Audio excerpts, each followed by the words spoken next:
அன்புள்ள துலாம் ராசி அன்பர்கள் அனைவருக்கும் நெக்ஸ்ட் ஜென் ஆஸ்ட்ரோ சார்பாக எனது பணிவான வணக்கங்களை தெரிவித்துக் கொள்கிறேன். பொதுவாக துலாம் ராசின்றது காலபுருஷ தத்துவத்துக்கு 7வது ராசியாக இருக்குது. இந்த ராசிக்கு சிம்பிளே பார்த்தீங்கன்னா துலாம்னா தராசுன்னு அர்த்தம். அதனால் தராசு மாதிரி இவங்க இருப்பாங்க. இந்த ராசிக்கு அதிபதி சுக்கிரன். இந்த ராசியில் இருக்கக்கூடிய நட்சத்திரங்கள் சித்திரையினுடைய 3-4 பாதங்கள், சுவாதி நட்சத்திரம், விசாக நட்சத்திரம் 1-2-3 பாதங்கள், இதெல்லாம் இருக்குது. பொதுவாக உங்களுக்கே தெரியும், சித்திர நட்சத்திரம் செவ்வாயோட நட்சத்திரம், சுவாதி ராகுவோட நட்சத்திரம், விசாகம் குருவோட நட்சத்திரம், இதெல்லாம் தெரியும். பொதுவாக இந்த துலாம் ராசின்றது காற்று தத்துவ ராசி. இந்த ராசி சரராசி அப்படின்னு சொல்லலாம்.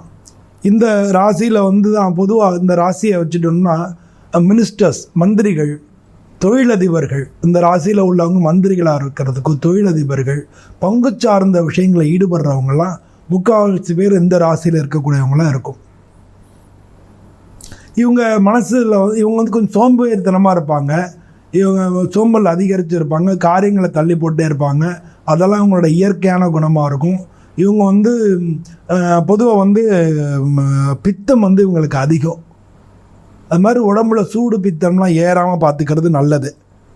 மனம் அதனால் எப்போவுமே சலனத்தோடையே இருக்கும், மன சலனத்தோடையே இருக்கும்.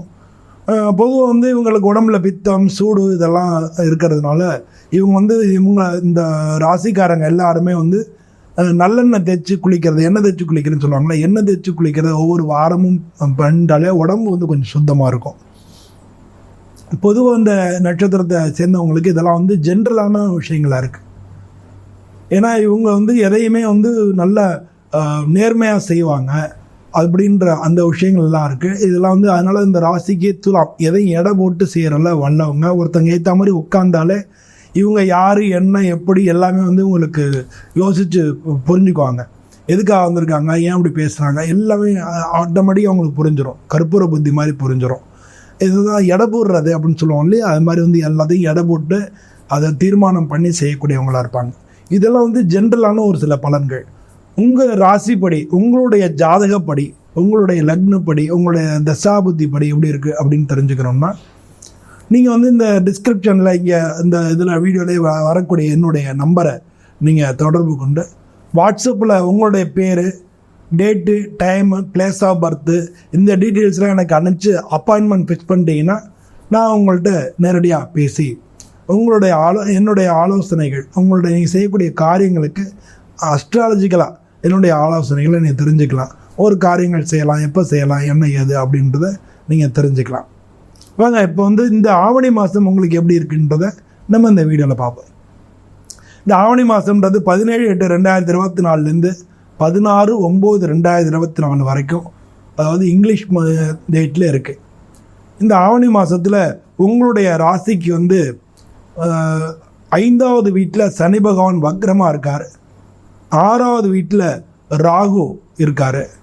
உங்களுக்கு 8வது வீட்டில் செவ்வாயும் குருவும் இருக்கார். அதில் செவ்வாய் ஆவணி மாதம் 10ஆம் தேதி பயிற்சி ஆயிடுறார். உங்களோட 9வது வீட்டுக்கு போயிடுறார். உங்களுக்கு 2-7க்கு அதிபதி 9வது வீட்டுக்கு போயிடுறார். அது மாதிரி புதன் உங்கள் ராசிக்கு 10வது வீட்டில் இருக்கார். ஆனால் ஆவணி 15ஆம் தேதி அன்னைக்கு லாபஸ்தானத்துக்கு உங்களுக்கு சிம்ம ராசிக்கு வந்துடுறார். உங்களுடைய ஜாதகத்தில் லாபஸ்தானத்துக்கு சூரியனும் புதன் சேர்ந்து புத ஆதித்ய யோகம் ஏற்படுறது. 11ல் இருக்கக்கூடிய சுக்கிரன் அவர் இந்த மாதம் 10ஆம் தேதி, ஆவணி 10ஆம் தேதி, அதாவது 26/8/2024 உங்கள் ராசிக்கு 12ஆம் இடத்துக்கு கேதுவோடு சேர்ந்துறார். பொதுவாக இந்த ஆவணி மாதம் உங்களுக்கு எப்படி இருக்கும் அப்படின்னு பார்த்தோம்னா, பொதுவாக இந்த ஆவணி மாதத்தில் உங்களுக்கு 8வது வீட்டில் இருக்கக்கூடிய செவ்வாய் 2-7க்கு அதிபதி இவர் இதில் இருக்கிறதுனால பணம் சம்பந்தப்பட்ட விஷயங்களில் பலவிதமான இடைஞ்சல்களை நீங்கள் சந்திச்சிருப்பீங்க. ரொட்டேஷன் பயங்கரமாக பாதிச்சிருக்கும். எதை தொட்டாலும் இதில் வர வேண்டிய போனால் ஏதான ஒரு காரணம், அந்த காரணத்தினால தள்ளி போகும்.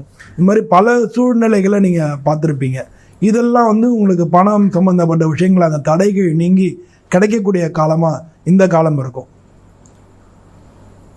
அதே மாதிரி பல பேருக்கு திருமணம் சம்பந்தமாக எவ்வளோ முயற்சி பண்ணியும் சரியாக நமக்கு அமையலை. நம்ம எல்லா இடத்துலையும் பார்த்தோம், நமக்கு சரியாக அமையலை இப்படின்னு சொல்லி நீங்கள் வந்து பல சந்தர்ப்பங்களை நீங்கள் இது பண்ணியிருப்பீங்க. அந்த கோயில் போக சொன்னாங்க, இந்த கோயில் போக சொன்னாங்க, எல்லாம் போனோம் பார்த்தோம் அமையலைன்னு. அவங்க எல்லாருக்கும் திருமணத்துக்கு வாய்ப்புகள் இந்த மாதம் உங்களுக்கு ஆவணி 10 தேதிக்கு மேலே உங்களுக்கு இதெல்லாம் நடக்கும். ஏன்னா 2 குடும்பஸ்தானம், 7 வந்து கலத்திரஸ்தானம், இது 2க்கும் அதிபதியான செவ்வாய் வந்து உங்களுக்கு பாக்கியஸ்தானத்துக்கு பேர் 8லேருந்து பாக்கியஸ்தானத்துக்கு போயிடுறாரு. ஸோ அதனால் வந்து இந்த ராசியை சேர்ந்தவங்க பல பேருக்கு திருமணங்கள் அமைப்புகள் வந்து இந்த ஆவணி 10 தேதிக்கு மேலே கண்டிப்பாக அவங்களுக்கு ஃபிக்ஸ் ஆகிறதுக்கான வாய்ப்புகள் நிறையா இருக்குது. பொதுவாக வந்து அரசாங்க உத்தியோகத்தில் உள்ளவங்களுக்கெல்லாம் இந்த மாதம் வந்து ஒரு பொன்னான மாதம்னு சொல்லலாம்.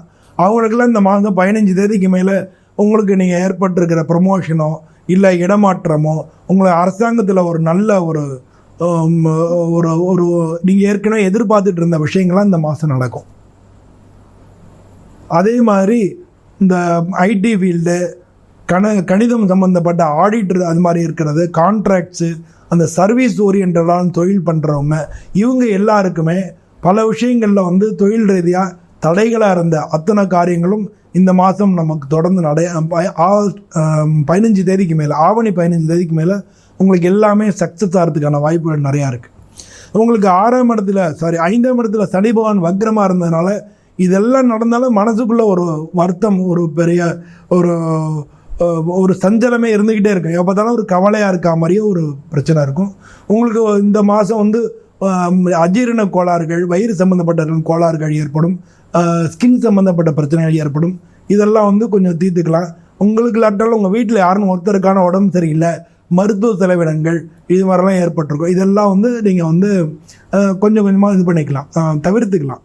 எப்போ தவிர்த்துக்கலாம்னா, நீங்கள் இந்த ராசிக்காரங்க முருகன் இல்லை ஆஞ்சநேயர் இது மாதிரி இல்லாட்டினா காவல் தெய்வங்கள் முனீஸ்வரன், ஐயனார், சுடலை மாடன், இது மாதிரி உங்களுக்கு காவல் தெய்வங்கள் தான் இருந்ததுன்னா அந்த காவல் தெய்வங்களோட வழிபாடு, குலதெய்வமாக இருந்ததுன்னா அந்த காவல் தெய்வ வழிபாடுகளை இந்த மாதம் பண்ணிங்கன்னா பல விஷயங்களில் உங்களுக்கு வெற்றி கிடைக்கிறத நீங்கள் கண்கூடாக பார்க்க முடியும்.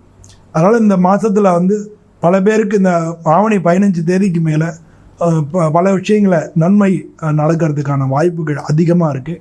ஆனால் இந்த மாதம் உங்களுக்கு ஒரு பொன்னான மாதம், பல தடங்கள்லாம் நீங்க போகிறது. இந்த மாதம் துலாம் ராசியை சேர்ந்த அனைவருக்கும் மிக நல்ல பலன்கள் கிடைக்கணும்னு சொல்லி நானும் சுவாமியை பிரார்த்தனை பண்ணிட்டு உங்கள்கிட்ட விடைபெறுகிறேன். நன்றி, வணக்கம்.